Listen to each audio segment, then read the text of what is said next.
Well, hello guys, new lens in the box here. But talking about 35mm lenses, I use the Samyang 35mm f1.4.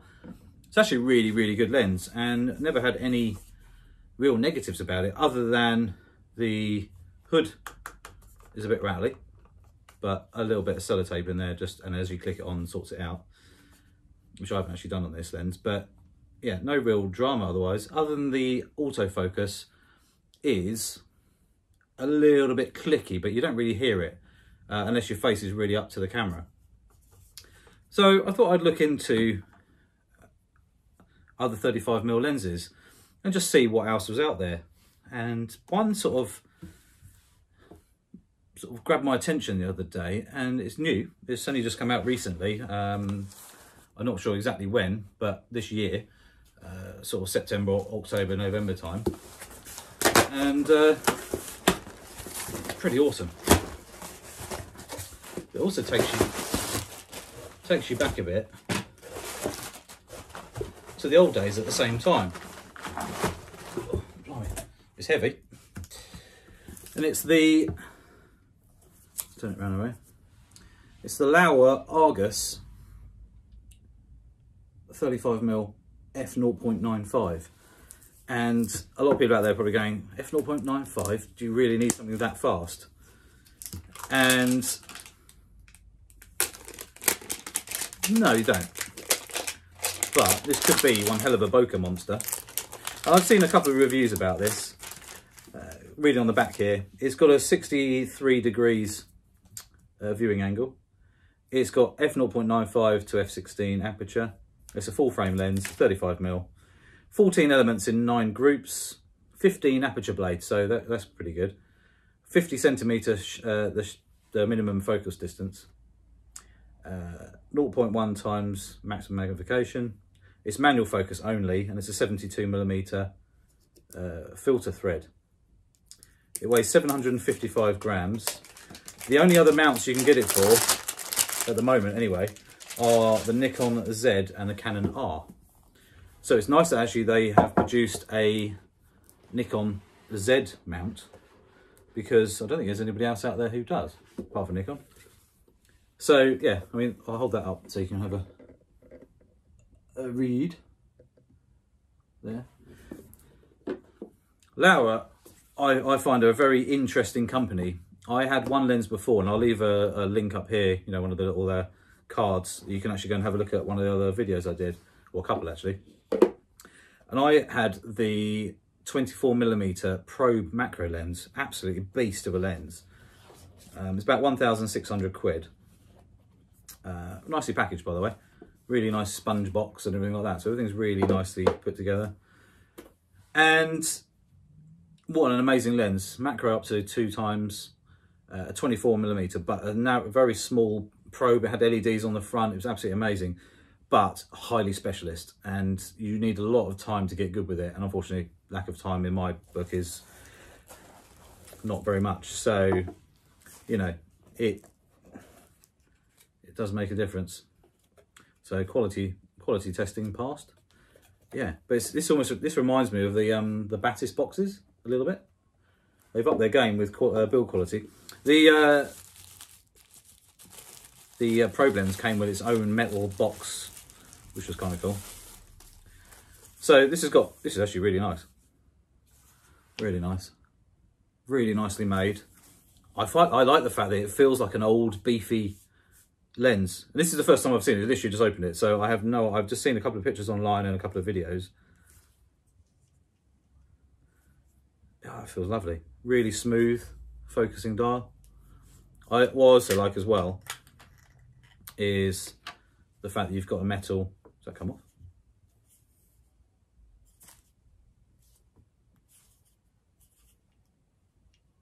No, maybe it doesn't. You've got a metal lens hood, which is nice. But that bit of glass in there, huge. Yeah, you've got a declicker. So I've got a nice smooth aperture ring now, compared to still a really quite subtle click, but it's nice. Yeah. This is number 690. which is quite cool. So they've actually got a number on it rather than the serial number as such, and it's 000690, so it's the 690th made. Yeah, like I say, I find Laowa a very interesting company, and I was actually looking at some of their macro lenses, and I was quite tempted to go for another macro lens. And to be honest, macro, you generally shoot in manual anyway, so you normally just stick it at 1:1 or 2:1 or 5:1 or whatever the lens can do, and you move the camera and the lens backwards and forwards into the focus plane. So, you know, that's, you know, the way it works. And to be honest, you don't really need an autofocus lens. I find these lenses from Laowa, yeah, they're expensive, but to be honest, this is really nicely made. Really quite impressed, actually.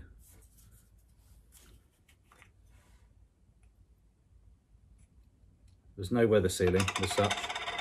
There's no rubber gasket or anything around there. So obviously use at your own precaution kind of thing. Let's put it on and see what it's like. So compared to the 135 G Master, it's not a huge difference. It's heavier than that, I think, by the weight of it. Where's my dot? Is that one? Oh, there we go.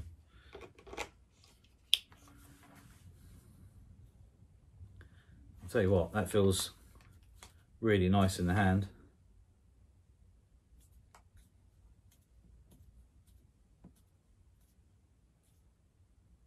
Wow. That's it.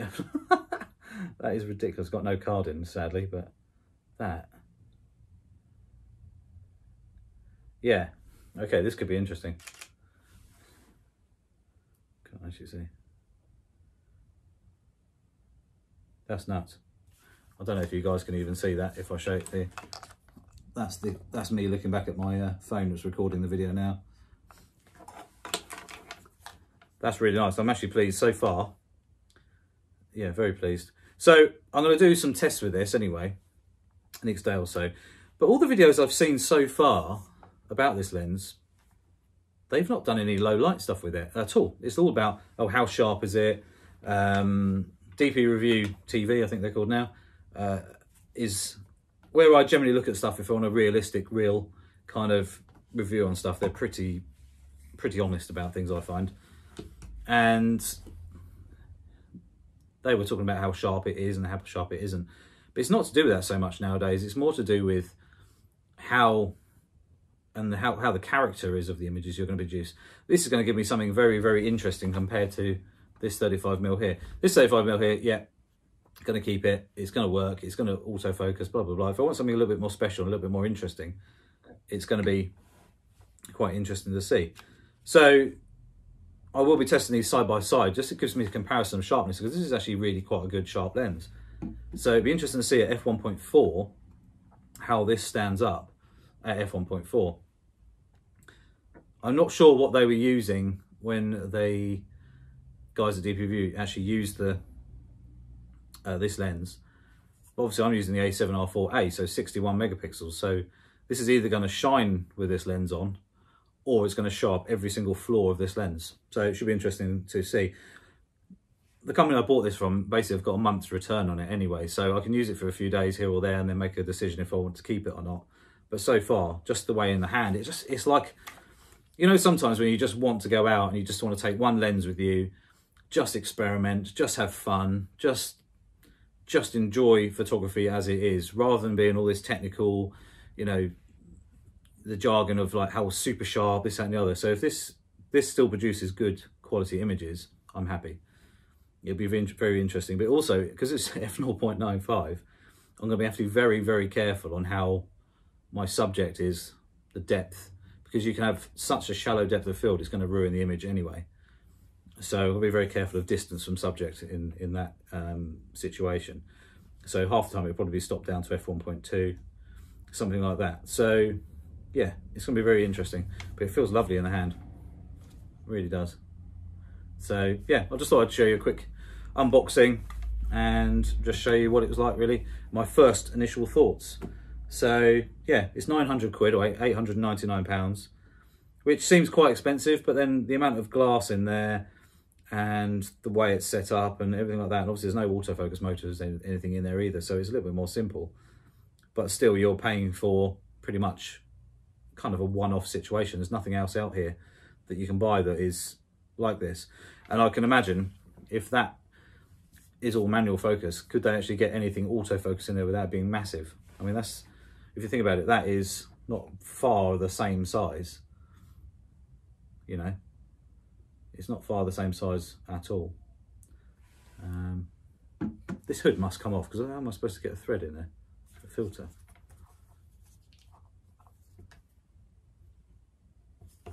It does seem, I don't know.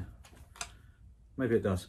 I have to have a little read of the instruction book in here and see if it actually comes off or not. If not, it's a very tight fit, because it is metal on metal as well, so I don't know. But hey ho, we'll have a look. Anyway, I just thought I'd show you guys what it's like, and watch out for another video. We're going to go out tomorrow with the weather. The weather today is absolutely horrendous. So yeah, it's staying indoors day today. We shall see what the bokeh's like, most importantly, how circular it is and all this sort of stuff. And like I say, how sharp the images are. Not that worried. I mean, as long as they're relatively sharp, it's going to be a win. You know, it's one of those things where you want the images to look amazing, and if it gives you a really, really subtle, soft background, which is very complementary to your subject, it's going to be a win anyway, isn't it? So the only thing I can see this being a little bit iffy is in harsh lighting. So if the sun is coming straight at you, yeah, with lights and stuff like that in the background, it's probably not going to be a problem. But when you've got something like bright sunlight coming through, it could be a real major flaw in its system. But then that's what it is, you know. And if it is, and I need a 35mm lens, I've always got this one. So not the end of the world, but we shall see. Yeah, so don't forget to click the subscribe button, little notification bell as well, and I shall see you soon with some more videos, especially with this thing. Let's get out and try it out and see what it's like. So see you soon.